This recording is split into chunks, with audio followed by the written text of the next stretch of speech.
কিন্তু কবর পাকা করা জায়েজ না। পরিষ্কার মুসলিমের হাদিস, সহিহ মুসলিম। নাহা রাসূলুল্লাহ সাল্লাল্লাহু আলাইহি ওয়াসাল্লাম আইয়ুজসিসাল কুবুর, কবর পাকাকে আল্লাহ রাসূল নিষেধ করছেন। এজন্য কবর পাকা করা সুন্নতের খেলাফ, বিদআত। এটা কি?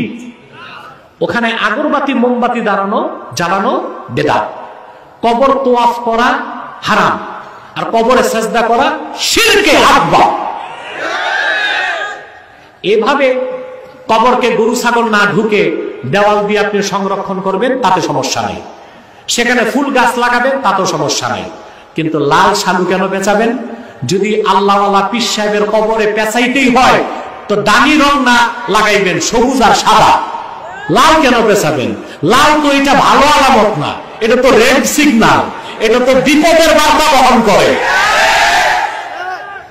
তা লাল লাগাইবেন কেন? যদি বাবা লাগাইতেই হয়, কথা বলে না, আল্লাহওয়ালা পীর বুজুর্গের কবরে যদি ফিতা বাঁধতেই হয় তো রং হওয়া উচিত কি? সবুজ বা সাদা। লাল কেন? লাল এটা রেড সিগন্যাল না? কথা বলেন। সাবধান।